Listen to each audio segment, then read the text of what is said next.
Bom dia, irmãos, graça e paz do Senhor Jesus. Aqui estamos nos ajustando aos nossos 2 horários. Então eu peço paciência de sua parte, porque estamos vendo aí o que é melhor para a gente equalizar em termos de horários, de dinâmica de culto. E talvez você esteja perguntando o que ele está falando com esse latão aqui à frente, né? Com esse bonequinho aqui do Quarteto Fantástico, né? Na realidade, é para a gente celebrar e relembrar o esquenta que nós tivemos ontem dos adolescentes. Foi um tempo precioso, tive o privilégio de estar aqui junto. Isso aí, pode falar mais forte. É isso aí. Foi muito legal porque o esquenta marcou a época entre os nossos jovens e agora essa nova geração está assumindo. E esse bonequinho aqui é o bonequinho da comunidade, né? Que é o nosso símbolo aqui, conforme você está vendo, só que ele está incendiado, né? Ele está no esquenta. Então, isso é muito legal e que isso permaneça no coração dos nossos adolescentes, jovens, e nós temos que dar todo apoio em relação a isso. Por isso, hoje deixamos aqui esse latão estilizado para a gente poder estar lembrando e apoiando os nossos adolescentes e jovens. O mês de maio é um mês que, tradicionalmente, nós tratamos o assunto família. E por que a gente reserva um mês para falar esse assunto? Não somente nesse mês. Nós estamos sempre falando sobre esse tema. Isso é estudado tantas vezes nos grupos, em reunião de casais, acampamento de jovens, o encontro de casais, muito legal, que nós teremos daqui a algum tempo. Se você não fez a sua inscrição, não perca tempo, será um tempo precioso. E a gente entende que a família é projeto de Deus, e projeto de Deus, inclusive, para numa sociedade como a nossa, em que os valores familiares estão cada vez mais diluídos, é muito importante falarmos sobre a família, porque ele é projeto de Deus e deve sinalizar o reino de Deus. As famílias saudáveis, segundo o padrão de Deus, devem sinalizar o reino de Deus. Não famílias perfeitas, que sabemos que isso não existe, mas famílias que busquem viver nos conceitos de Deus, e isso é bênção, já que uma igreja saudável produz famílias saudáveis, e famílias saudáveis produz uma igreja saudável. Então, é muito importante estarmos tratando esse tema, e durante o mês de maio teremos os mais diversos enfoques sobre a família, e eu quero pedir o seu empenho na participação e no aprendizado de tudo isso. E nós vamos refletir hoje sobre esse tema: ensinamentos sólidos para relacionamentos líquidos. Ensinamentos sólidos para relacionamentos líquidos será o tema da nossa reflexão. Quando a gente fala de relacionamentos líquidos, a gente lembra do filósofo polonês Zygmunt Bauman, que no seu livro Amores Líquidos fala de uma sociedade que a gente vive hoje, a sociedade pós-moderna, com muita fluidez nos seus relacionamentos, com relacionamentos líquidos, na base do custo-benefício, na base do consumismo.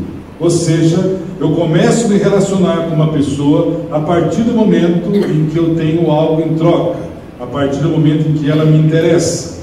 Mas a partir do momento, por algum motivo, seja por uma renúncia ou porque começa a dar muito trabalho, e aquela pessoa não está mais no meu projeto de vida, se essa pessoa não contribui para aquilo que eu entenda que seja felicidade, eu simplesmente a descarto e pego outra.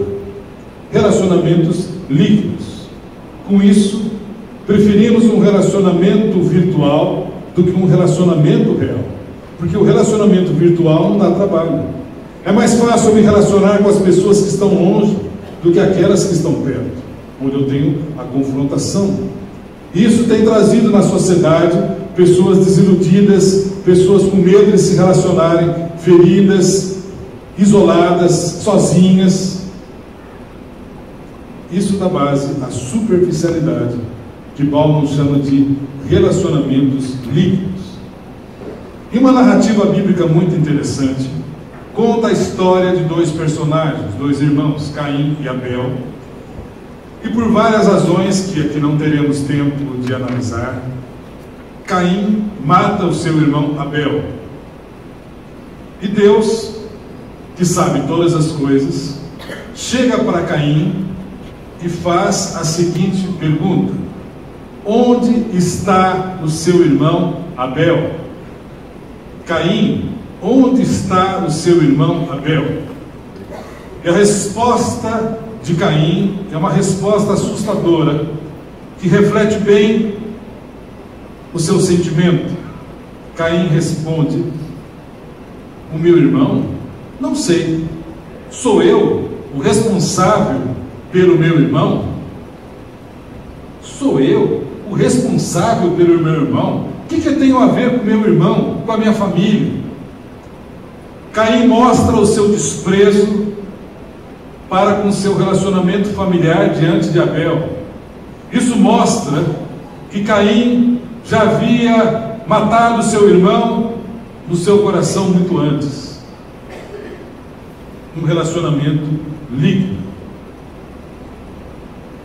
Infelizmente, em nossa sociedade pós-moderna, esse é o tipo de relacionamento que nós temos hoje, na base do custo-benefício.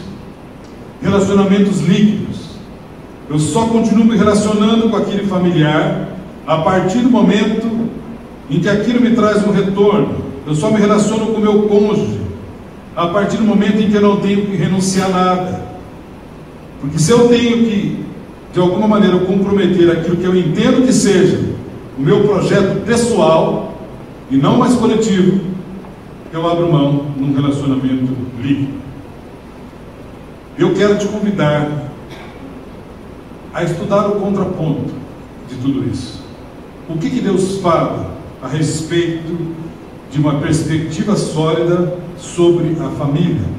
No Salmo 128 nós veremos a perspectiva sólida de Deus sobre a família. Eu quero te encorajar agora a abrir a sua Bíblia no Salmo 128 e permanecer com a sua Bíblia aberta, porque vamos estudar alguns versículos.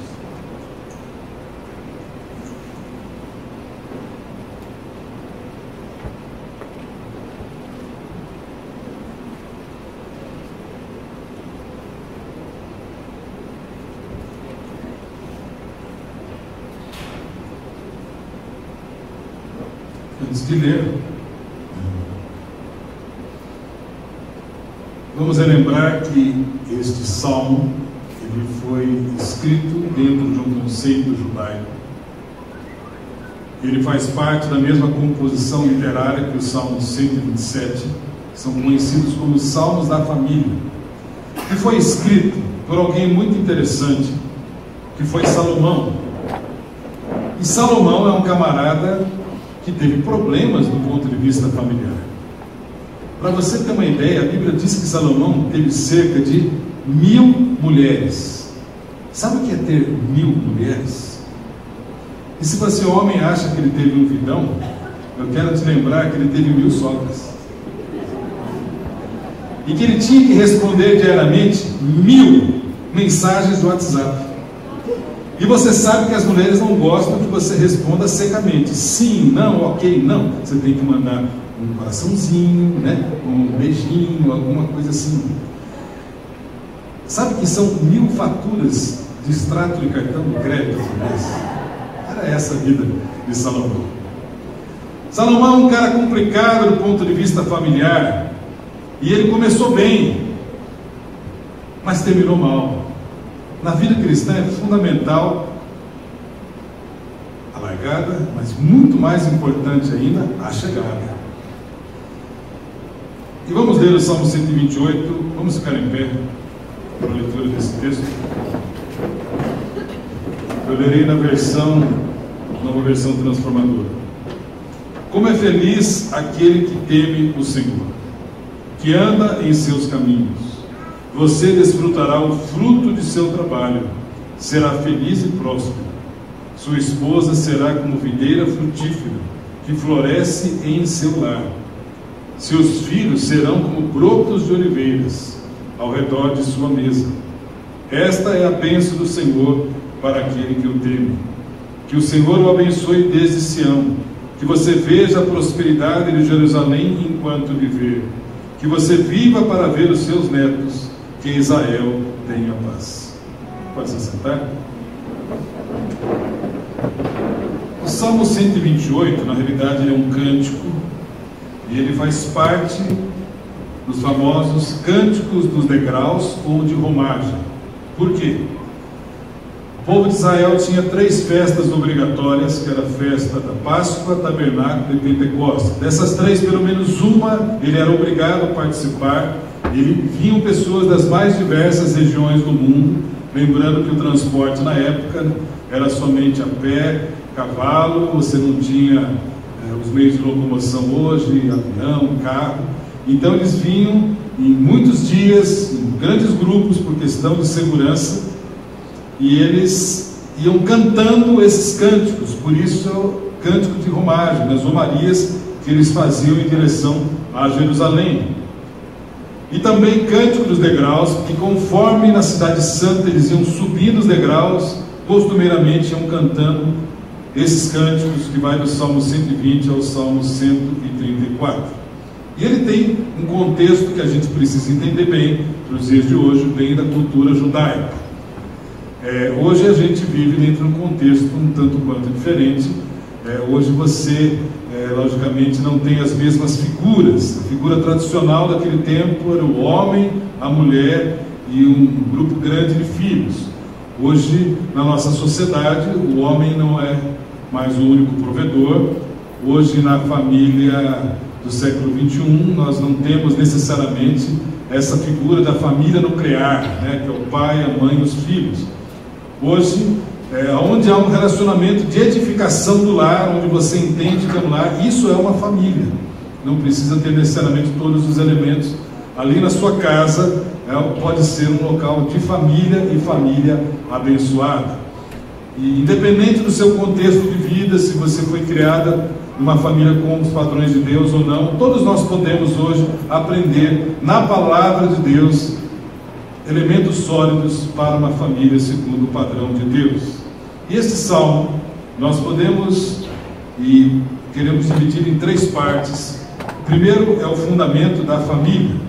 O fundamento da família. Veja comigo o versículo 1. Como é feliz aquele que teme o Senhor e que anda em seus caminhos. Para o salmista, a verdadeira felicidade consiste em colocar Deus como base, como fundamento da vida, inclusive da família. Eu vou repetir. O fundamento para o salmista, ele deixa claro, para uma família estruturada, é colocar Deus como fundamento, e isso traz a verdadeira felicidade. Ele diz: feliz é o que teme ao Senhor. E eu gosto muito da definição de que temer a Deus significa levar Deus a sério. A Bíblia diz que feliz é aquele que leva Deus a sério e anda nos seus caminhos. E sobre esse assunto, andar nos seus caminhos, eu gostei muito de uma reflexão de Stephen Covey, que é um escritor chinês, no seu livro Cântico dos Degraus. Ele diz o seguinte, está aqui na tela: quem teme a Deus, naturalmente andará nos seus caminhos. O temor do Senhor está em nosso coração. Ele se expressará em nosso andar diário. E nós andaremos, não em nossos próprios caminhos, mas nos caminhos do Senhor. Mesmo que esse caminho seja difícil e espinhoso. Mesmo que seja o caminho da cruz, não importa. Se o temor do Senhor estiver em nosso coração, andaremos em seu caminho e não fugiremos dele. Ou seja, a base sólida para uma família é temer ao Senhor e andar nos seus caminhos. E a Bíblia diz que o temor ao Senhor, lá em Provérbios 9, diz que é o princípio da sabedoria. Ou seja, o temor a Deus é que dá o fundamento para uma família viver feliz. E qual é o resultado dessa forma de vida? Está no versículo 2. Você desfrutará o fruto de seu trabalho, será feliz e próspero.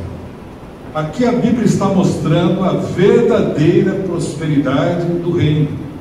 É a prosperidade que é fruto do nosso trabalho, do Deus que te dá força para trabalhar, condições para trabalhar, e em cima disso vem a verdadeira prosperidade.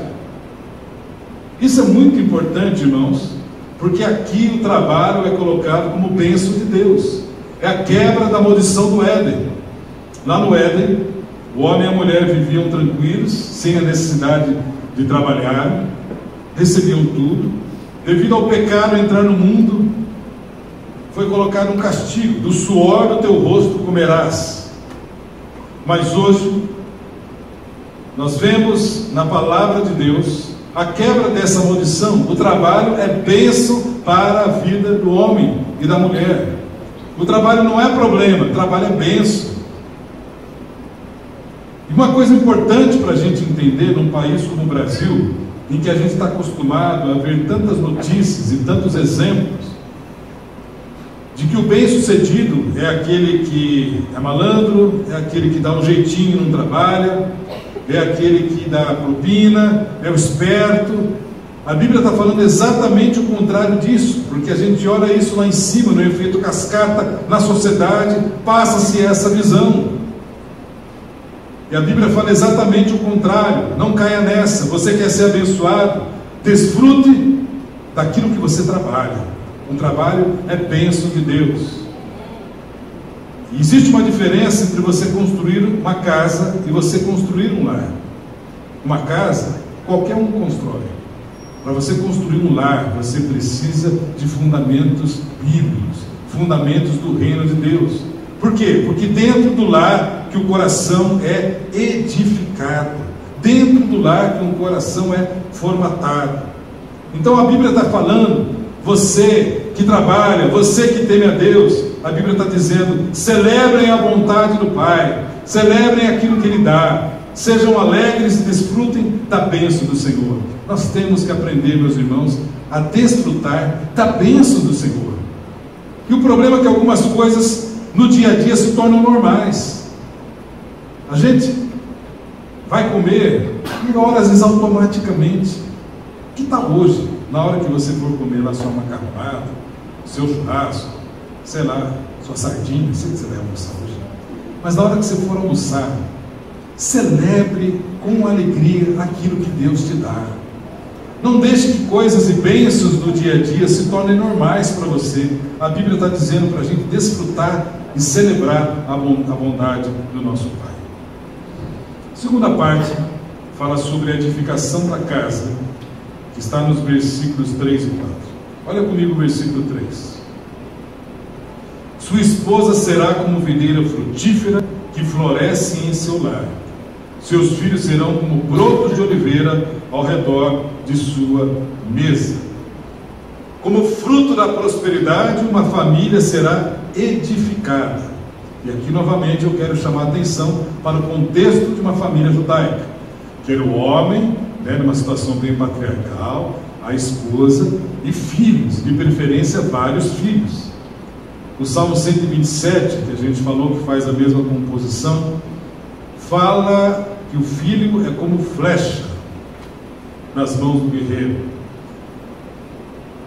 E diz que feliz aquele que enche deles a sua aljava. A aljava é aquele recipiente onde o flecheiro colocava assim, para atirar, onde depositava as suas flechas.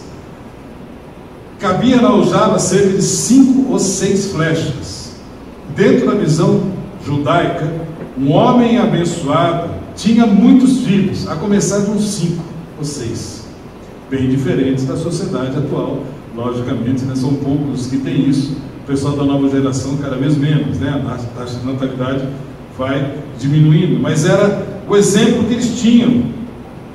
E o que a Bíblia está querendo mostrar hoje para a nossa realidade não é essa questão do número de filhos. A Bíblia está querendo dizer que a sua casa pode ser uma casa abençoada quando a gente encontra a satisfação da bondade do Senhor. Independente se você tem filhos, não tem filhos, se é solteiro, se é casado, quantos filhos tem, a nossa casa, quando a gente teme ao Senhor e anda nos seus caminhos, pode ser uma casa abençoada. A sua casa é uma casa abençoada? Proclama comigo: a minha casa é uma casa abençoada, onde tememos ao Senhor e andamos nos seus caminhos. Meus irmãos, isso tem que ser constantemente celebrado em nosso coração. E o salmista aqui usa 2 termos muito interessantes. Ele fala sobre em sua casa e ao redor da mesa. Fala que seus filhos serão como brotos de oliveira. A oliveira é uma árvore extremamente importante, era muito importante na cultura judaica, porque ela produzia o azeite. E a oliveira é uma árvore que, conforme ela vai envelhecendo, novos brotos vão surgindo, novos galhos vão surgindo, circundando a árvore, de uma maneira em que os galhos antigos vão se recolhendo e dentro daquela árvore antiga se renova uma árvore nova. A Bíblia está querendo falar sobre legado, continuidade, sucessão. Isso, para a família judaica, era muito importante, porque era a continuidade do povo de Deus. A genealogia. Você vê na Bíblia várias passagens com a genealogia. Ter uma família, estar ligado a alguém, aquilo era uma identidade, era o RG deles. E principalmente, todo menino judeu poderia ser o Messias. Havia essa expectativa. Toda a família tinha expectativa que de sua casa sairia o Messias. E diz também que a esposa será como uma videira frutífera que floresce em casa, que floresce no lar. Esposa como videira frutífera. A videira também era uma árvore nacional extremamente importante, porque produzia vinho. Vinho, hoje em dia nas igrejas, virou um tabu, mas naquele tempo não tinha isso. Vinho fazia parte simplesmente da alimentação. E o vinho, a videira produzia o vinho, que era muito importante. E eu gosto demais desse termo, que diz que a esposa será uma videira frutífera que floresce. Uma mulher que floresce.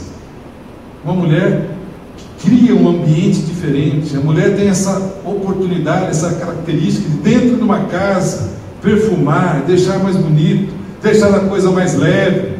Uma mulher pode florescer e abençoar dentro de sua casa. Mulher, você tem florescido dentro da sua casa.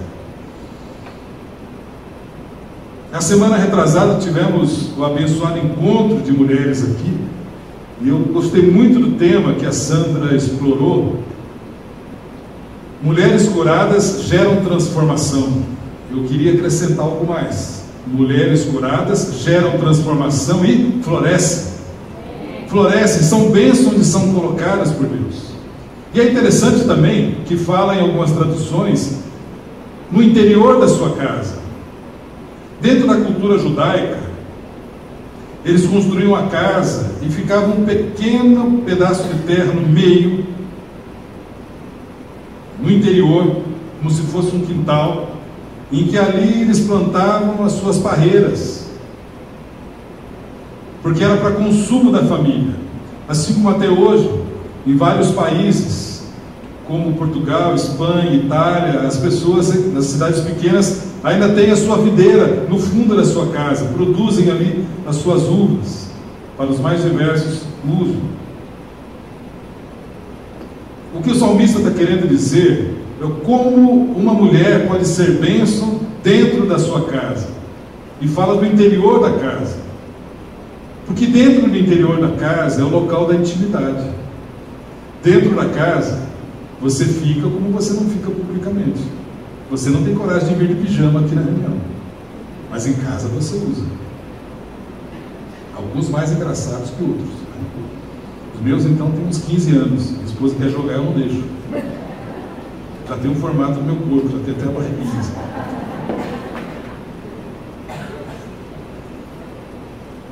Dentro da intimidade do lar, nós somos o que somos. E é um local em que a gente tem celebração, tem alegria, tem descanso. Mas também dentro de casa, às vezes o negócio pega. Às vezes temos nossas diferenças, nossas ranhuras. Podemos ter. Mas dentro de casa é o local onde podemos vivenciar o Evangelho de uma maneira tremenda. Porque o lar pode refletir exatamente o Evangelho. Por quê? Ora, Jesus veio exatamente por isso. Nós éramos pecadores, sem condições de nos achegarmos a Deus. Por causa da obra de Jesus, através da cruz e a ressurreição, nossa vida mudou. Hoje temos acesso ao Pai. O Evangelho foi transformador na nossa vida. E dentro de casa, nós podemos refletir o Evangelho através de atitudes como cuidado, perdão, reconciliação, amor, ânimo. Um lar pode refletir e deve refletir o amor de Jesus, características do Evangelho, porque foi exatamente isso que Jesus fez por nós. Por isso, em tempos de relacionamento líquidos, não há lugar melhor para a gente vivenciar o Evangelho do que dentro do lar, do que dentro da família. Eu gosto demais também quando o salmista fala ao redor da mesa, porque ao redor da mesa traz comunhão, traz intimidade. Ao redor da mesa nós temos o olho no olho, o acerto, o perdão. Os filhos são discipulados na mesa. Em nossa sociedade hoje, infelizmente a mesa está deixando de ter lugar, porque cada vez mais as pessoas são obrigadas a se alimentar em horários diferentes. Mas sempre que possível, isso tem que ser feito com propriedade, sem deixar a televisão ligada, sem estar comendo com o celular na mão, sem cada um pegar a comida no fogão e sentar para ver televisão sozinho. Não, a família tem que estar ao redor da mesa. A bênção da oração, a bênção do reconhecimento da fidelidade de Deus. Ao redor da mesa é o local onde somos transformados e vivemos como família. E o versículo 4 diz: esta é a bênção do Senhor para aquele que o teme. A Bíblia está falando que essas promessas não são genéricas. Essas promessas de prosperidade são para aqueles que temem ao Senhor. E alguém pode me perguntar: mas eu conheço gente que não teme ao Senhor e é próspera. E é verdade. Mas o que a Bíblia está querendo nos mostrar não é uma quantidade financeira, não é o ser rico. Ser próspero em Deus é ter a prosperidade, mas a alegria para poder desfrutar dessas coisas. Porque tem muita gente que é rica e é infeliz. Em Deus, aquilo que Ele nos dá, nós podemos celebrar com alegria. Independente do que você vai comer hoje ou nessa semana, celebre a Deus com alegria aquilo que Ele tem te dado. Celebra no ovo frito, celebra na picanha, celebra em todos os momentos, porque é bênção de Deus. Deus te dá a alegria para desfrutar daquilo que Ele tem dado. E a última parte fala sobre o desfrutar da família. Veja comigo o versículo 5. Que o Senhor o abençoe desde Sião, que você veja a prosperidade de Jerusalém enquanto viver. O salmista aqui começa a profetizar para que essa bênção não se restrinja somente à família, mas que todo o povo de Deus seja abençoado. Ele fala desde Sião. Sião era o local onde estava Jerusalém, e Jerusalém tinha o templo, onde era o local da presença de Deus. Hoje, Sião no Novo Testamento é a igreja. Ou seja, que a bênção de Deus venha sobre toda a igreja, toda a família do Senhor Jesus. É essa a oração do salmista. E ele fala também a prosperidade de Jerusalém. Ele vai para a cidade, ou seja, a bênção de Deus para toda a cidade. Deus quer usar o seu povo, Deus quer usar as famílias embasadas no reino de Deus para abençoar toda a cidade. Deus quer usar as famílias como tochas acesas no meio das trevas, numa sociedade de relacionamentos líquidos. Deus quer famílias com solidez na palavra de Deus, na vida com Deus, para mostrar o reino de Deus que chegou. Famílias que façam a diferença. Esse é o projeto de Deus. Eu quero te falar que não interessa como é a sua família, se ela é complicada, se ela tem problemas. Todos nós, presta atenção, todos nós, eu, você, todos nós podemos ter famílias estruturadas. Ah, mas eu sou o único cristão na minha família. Não tem problema. O que Deus quer usar na sua vida para abençoar a sua família? Não fica reclamando da sua família, não fica falando mal da sua família. Ah, minha casa não é abençoada por causa daquele, por causa daquela. O que você pode fazer para que a sua família seja melhor? Quem sabe mais oração, mais atitude, mais qualidade de tempo, mais serviço, mais amor. O que você pode fazer para que a sua família seja melhor? O salmista termina com o versículo 6. Que você viva para ver seus netos, que Israel tenha paz. A questão aqui que está sendo falada não é somente para ser longevo, mas está falando que eu viva muito, o suficiente para ver a bênção de Deus na minha casa. Tem muita gente que vive muito e é infeliz. O que o salmista está falando é que eu viva o suficiente para ver a bênção de Deus sobre a minha casa, sobre os meus filhos, se possível sobre os meus netos, quem sabe até sobre os bisnetos, mas não somente ver os filhos, netos e bisnetos, vê-los caminhando no Senhor, a bênção da posteridade, e Deus é poderoso para isso, para transformar a nossa família. Eu digo, meus irmãos, que às vezes nós nos acostumamos com aqueles familiares que não seguem a Jesus, e nos cansamos disso, cansamos de testemunhar a Jesus. Eles veem a diferença, mas parece que não se rendem, e a gente cansa o coração. Eu não sei quem será salvo ou não, isso é algo de Deus, mas a minha parte, a sua parte, é orar por eles, é testemunhar, é clamar, é transmitir a Jesus. Essa é a nossa parte, essa é a nossa parte, e não podemos abrir mão disso. Que toda a nossa família seja rendida aos pés do Senhor Jesus.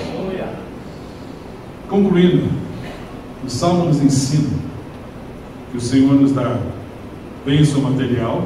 Quando eu falo bênção material, não é somente financeiro. Deus nos dá roupas, pelo que eu percebi, está todo mundo vestido aqui, né? Deus dá roupas, Deus dá conforto, Deus dá comida. Pelo menos pelo que eu estou vendo aqui, está todo mundo bem alimentado, né? Todo mundo com aquela carinha redondinha, alimentado, bem. Deus nos dá a bênção das bênçãos materiais e a bênção espiritual. Deus nos dá alegria, nos dá amor, nos dá paz. Como é importante reconhecermos a bênção de Deus sobre nós e sobre nossa família. Não permitamos que essas coisas se tornem comuns para nós. Celebremos sempre a Deus, porque em cima de relacionamentos estruturados na sua palavra, em cima de relacionamentos sólidos, quando a gente teme ao Senhor e anda nos seus caminhos, é que nós teremos famílias para a glória do Senhor. A sua casa é uma casa abençoada. Proclama isso comigo: a minha casa é uma casa abençoada, onde tememos ao Senhor e andamos nos seus caminhos. Essa é a sua oração, esse é o seu desejo. Vamos orar. Eu gostaria de te animar a orar agora pela sua família, pela sua casa. Coloque diante do Senhor. Fala: Senhor, eu quero uma família com relacionamentos sólidos, não líquidos, relacionamentos sólidos, estruturados em cima da tua palavra e da tua vontade. Se você está ao lado de algum familiar, ore junto com ele. Não precisa sair do lugar, mas ele está do lado, ore junto com ele. Senhor, que a nossa casa seja uma casa de bênção de Deus, uma casa estruturada na rocha, uma casa baseada na tua palavra. Se há pessoas não convertidas na sua casa, coloque isso diante do Senhor. Pai, eu quero proclamar em nome de Jesus a nossa casa totalmente estruturada na tua palavra, na tua vontade. Abre o seu coração e fala diante do Senhor agora.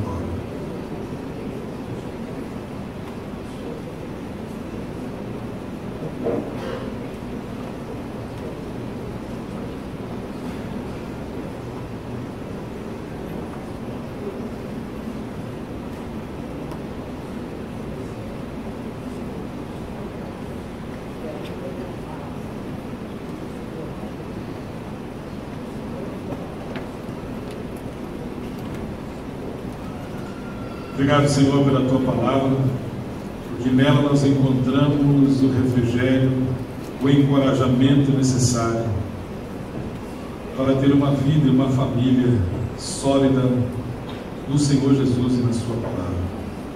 Nós te pedimos que toda essa convicção não seja tirada em nosso coração, mas que saiamos daqui, Senhor, com o nosso coração renovado, do desejo ardente de termos uma família segundo o teu propósito. Que o teu reino venha sobre a nossa casa. Ao que nós oramos em nome de Jesus. Amém. Vamos ficar em pé? Dá a mão para o irmão ao lado.